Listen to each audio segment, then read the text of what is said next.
Hi my dear friends, welcome to motucreation. இன்னைக்கு நம்ம பார்க்க போகிற வீடியோ என்னன்னு பார்த்தீங்கன்னா பூஜா டிப்ஸ் பார்ட் 2 தான். பார்ட் 1க்கு பார்த்தீங்கன்னா வேறு லெவல் சப்போர்ட் கொடுத்துருந்தீங்க. ஸோ அதே மாதிரி இந்த வீடியோக்கும் சப்போர்ட் பண்ணுங்கள். ஸோ ஃபர்ஸ்ட் டிப் என்னன்னு பார்த்தீங்கன்னா நம்ம பூஜா ரூம் வந்து க்ளீன் பண்ணணும்னு நினச்சோன்னா ஸோ ஃபுல் அண்ட் ஃபுல் எல்லா ஃபோட்டோ ஃப்ரேம்ஸ் எல்லாமே எடுத்துகிட்டு தான் நம்ம வந்து க்ளீன் பண்ணணும்.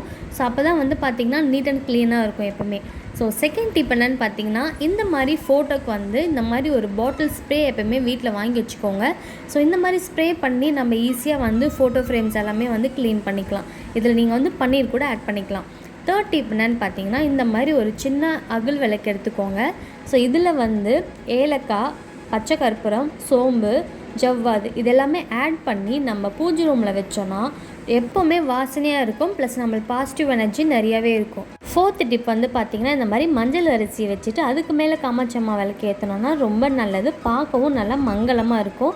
ஸோ உங்களுக்கு தேவைன்னா இந்த மாதிரி காசு கூட ஆட் பண்ணிக்கலாம். ஃபிஃப்த்து டிப் என்னென்னு பார்த்தீங்கன்னா நம்ம மஞ்சள் குங்குமம் வந்து சாமிக்கு சலிக்கெல்லாம் வைப்போம். அது வந்து நல்லா வாசனை இருக்கணுக்காக பன்னீர், ஜவ்வாது, பச்சை கருப்பு இதெல்லாமே ஆட் பண்ணி வச்சோன்னா கோவில் மாதிரி வாசனையாக இருக்கும். சிக்ஸ்த்து டிப் என்னென்னு பார்த்தீங்கன்னா இந்த மாதிரி ஒரு கண்ணாடி பவுலில் வந்து கல்லுப்பு ஆட் பண்ணிவிட்டு அதுக்கு சென்டரில் வந்து ஒரு பச்சை கற்பூரம் வச்சுக்கோங்க. அதுக்கு மேலேயும் வந்து கொஞ்சமாக கல்லுப்பு ஆட் பண்ணிக்கோங்க.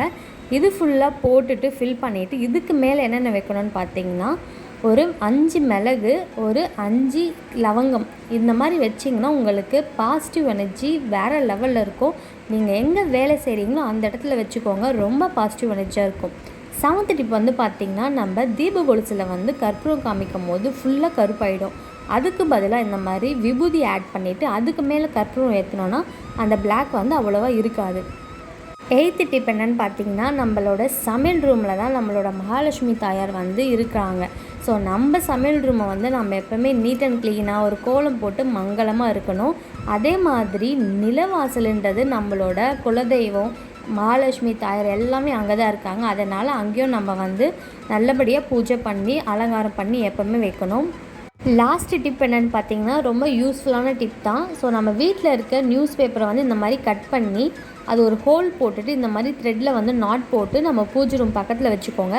இது எதுக்குன்னு பார்த்தீங்கன்னா நம்ம கோவில் போகும்போது விபூதி குங்கெல்லாம் கொடுக்குறாங்க. ஸோ அந்த டைமில் நம்ம இது கொண்டு போகலாம். அப்படி இல்லைன்னா மெயினான ஒரு டிப் என்னென்னு பார்த்தீங்கன்னா வீட்டில் நம்ம விளக்கேற்றும் போது நம்மளோட கை வந்து பார்த்திங்கன்னா கருப்பாயிடும். ஸோ அந்த டைமில் வந்து நம்ம துணியெல்லாம் தேட முடியாது. அதுக்காக பக்கத்துலேயே இந்த மாதிரி பேப்பர் வச்சுட்டிங்கன்னா நம்ம கை வந்து ஈஸியாக துடைச்சிக்கலாம். ஸோ ஓகே ஃப்ரெண்ட்ஸ், இந்த டிப்ஸ் எல்லாமே உங்களுக்கு பிடிக்கும் நான் நம்புகிறேன். பிடிச்சிருந்தா மோட்டுக்ரியேஷன் சேனலை சப்ஸ்கிரைப் பண்ணுங்கள். தேங்க்யூ.